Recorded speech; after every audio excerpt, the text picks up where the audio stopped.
ना टीथ या दांत जिसको बोलते हैं, इसके बारे में बात करेंगे। मनुष्य के जो दांत होते हैं वो कैसे होते हैं। तो आपके बुक के अंदर ये वाला डायग्राम जो है वो दे रखा है, ये वाला डायग्राम।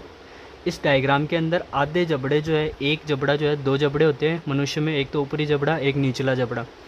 तो जो कोई सा भी जो जबड़ा है उसका डायग्राम दे रखा है एक जबड़े का, और उसके उस जबड़े में से भी आधे साइड के दांत दर्शाए हुए हैं और आधे साइड के खाली है। तो अपन इस साइड वाले एक जबड़े के दांत को देख लेते हैं, आधे दांतों को, कि ये कैसे क्या है।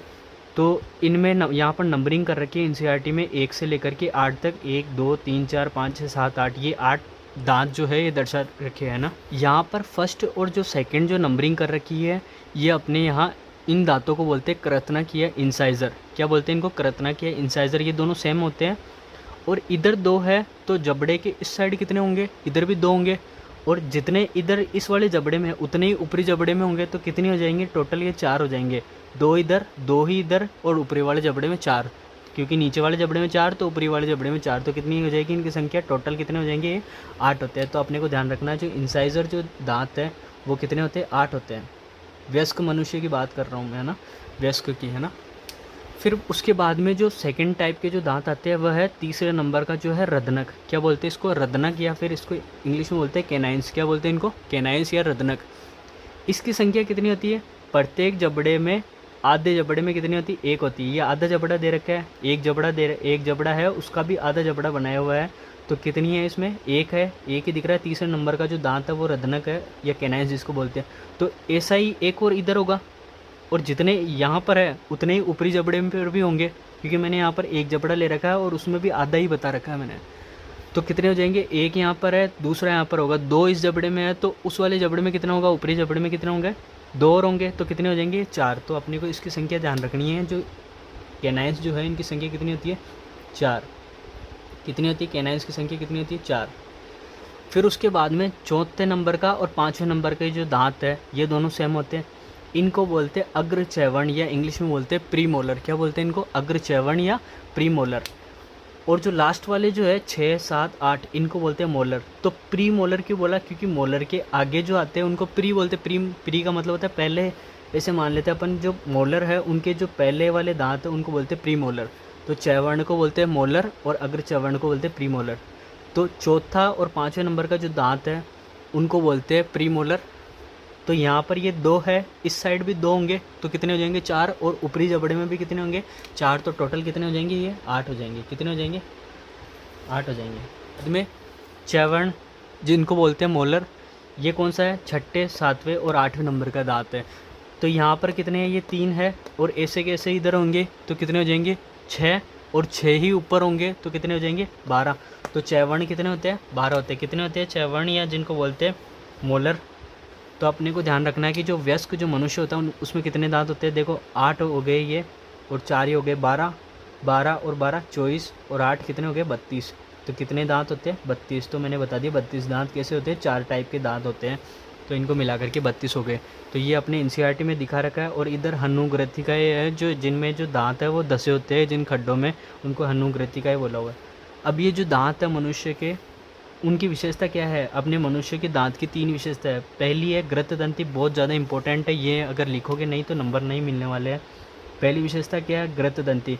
क्योंकि ग्रथदंती इसलिए बोला हुआ है कि जो मनुष्य के जो दांत होते हैं वो मनुष्य के जो दांत होते हैं वो जबड़ों के जो अंदर गड्ढे होते हैं उनमें धसे हुए होते हैं, इसलिए इनको बोला है ग्रथदंती, या इंग्लिश में बोलते हैं थिकोडोंट। क्या बोलते हैं? थिकोडोंट। ग्रथ का मतलब गड्ढा और दंती का मतलब दांत। तो गड्ढे में धसे हुए होंगे, जबड़े के अंदर जो गड्ढे होते हैं उनमें धसे हुए होते हैं, इसलिए ग्रथदंती। दूसरी विशेषता है द्विबार दंती। द्विबार दंती इसलिए बोला हुआ है क्योंकि जो मनुष्य जो होता है ना उसके जीवन में उसके जो दांत आते हैं वो 2 बार आते हैं। पहले जो दांत होते हैं वो छोटे बच्चों के जो दांत होते हैं वो होते हैं दूध वाले दांत या अस्थायी दांत। अस्थायी इसलिए बोला हुआ है क्योंकि वो सारे गिर करके फिर वापस नए दांत आते हैं। तो जो दांत होते हैं वो कितने बार आते हैं मनुष्य में? 2 बार, इसलिए क्या बोला है? द्विबार दंती। देखो अब जो बच्चे जो होते हैं ना उनमें 20 दांत होते हैं। बच्चे जो होते हैं उनमें कितने दांत होते हैं? 20 दांत होते हैं। और जो मनुष्य के जो दांत है उसकी तीसरी विशेषता ये है कि वो विषम दंती होता है। क्या होता है? विषम दंती होता है, हेटेरोडोंट जिसको बोलते हैं, कि उसमें जो सारे दांत जो होते हैं वो एक जैसे नहीं होते हैं। इनमें अलग अलग टाइप के दांत है। देखो कृतनक अलग है, रदनक अलग है, सबका काम अलग अलग है। ये केवल काटने का काम करता है, ये बाकी ये चबाने का काम करता है, तो सबका काम अलग अलग है। ये अलग अलग प्रकार के दांत है, इसलिए क्या बोला है, इसको विषमदंती बोला है। तीसरी बात है कि इनके कार्य क्या है। मनुष्य के जो दांत है उनके कार्य क्या है, विशेषता तो हो गई। कितनी विशेषता है, 3 विशेषता है, ग्रंथदंती, द्विबारदंती और विषमदंती। कार्य क्या है, कार्य क्या है, काटना, चीरना, फाड़ना और चबाना। भोजन को काटना है, भोजन को चीरना है, भोजन को फाड़ना है या फिर भोजन को चबाना है। ये मनुष्य के जो दांत है उनके काम हो गए। अब बात करते हैं इनेमल। बहुत ज़्यादा इंपॉर्टेंट चीज़ है ये इनेमल। इनेमल क्या होता है, एक प्रकार की परत होती है जो दांतों के ऊपर पाई जाती है, और जो जंतु जगत है उसका सबसे कठोरतम पदार्थ जो है वो इनेमल है। और अगर पादप जगत की बात करें तो उसका सबसे कठोरतम पदार्थ है स्पोरोपोलेनिन। क्या है, स्पोरोपोलेनिन। जो परागकणों जो होते हैं उसकी ऊपर जो परत होती है वो स्पोरोपोलेनिन की होती है, वो भी बहुत ज़्यादा रेजिस्टेंस होती है परत। और यहाँ पर जो जंतु जगत है, जो अपनी जूलॉजी है, उसका सबसे जो कठोरतम पदार्थ है वो क्या है, इनेमल। जो दांत के ऊपर परत होती है इनेमल की। तो अपन ये दोनों चीज़ें बहुत बार पूछी जाती है, ये दोनों चीज़ें अपने को ध्यान रखनी है। फिर बाद में अब बात करते हैं कि जो टिथ जो फॉर्मूला है, जो दांत सूत्र जो है उसकी बात करते हैं। दांत सूत्र कैसे लिखेंगे कि ऊपरी आधे जबड़े में दांतों की संख्या बटे निचली आधे जबड़ों में दांतों की संख्या। तो ऊपरी आधा जबड़ा इसी को मान लेते हैं और निचली आधा जबड़ा भी इसी को मान लेंगे, तो सेम ही है अपने ऊपरी और निचला जबड़ा। तो अपन इससे सूत्र लिखते हैं दांत का। तो ऊपरी जबड़े में इंसाइजर आधे जबड़ा है, ऊपरी बोलो चाहे निचला जबड़ा बोले एक ही बात है ना। तो इंसाइजर कितने हैं आधे जबड़े में, इंसाइजर कितना है, देखो 1 और 2, ये इंसाइजर है। इंसाइजर कितना है, 1 और 2, ये 1 और 2 हो गया। वयस्क मनुष्य में सारे दांत है ना, वयस्क मनुष्यों का लिख रहे हैं पहले। उसके बाद में कैनाइंस कितने हैं, कैनाइंस देखो तीसरे नंबर का केवल कैनाइंस है। तो कैनाइंस सी मतलब कैनाइंस, कैनाइंस कितना है, 1 ही है, तो 1 लिख दिया। उसके बाद में प्रीमोलर, प्रीमोलर कितना है, चौथे नंबर का और 5वें नंबर का प्रीमोलर है, तो कितने हो गए, 2 हो गए। फिर बाद में मोलर लिखना है, तो छठे 7वें 8वें नंबर का 3 मोलर हो गए, तो 3 लिख दिया। तो ऐसे के ऐसे ही ऊपरी वाले में जबड़े में भी होंगे और निचले वाले जबड़े में भी ऐसे होंगे, तो दोनों का सेम ही आएगा, उसको भी लिखेंगे। तो इंसाइजर फिर इतने, कैनाइंस इतने, प्रीमोलर इतने, मोलर इतने, तो वापस ये आएगा। तो मनुष्य का जो दांत का सूत्र होता है वो कितना क्या होता है, 21-23 बटे 21-23। बहुत बार पूछा जाता है 1-1 नंबर के क्वेश्चन में, तो आपको याद रखना है। अब जो बच्चे हैं, बच्चों का दांत सूत्र लिखते हैं।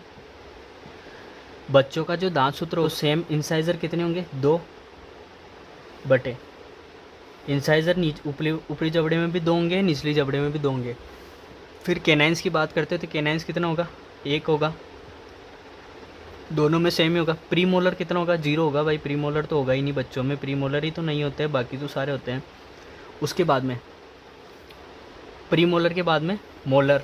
अब बच्चों में एक चीज़ और ध्यान रखनी है आपको कि प्रीमोलर भी नहीं होते हैं, और जो फर्स्ट वाला जो मोलर होता है ना, ये फर्स्ट मोलर मतलब छठे नंबर का दांत, ये भी नहीं होता है बच्चों में।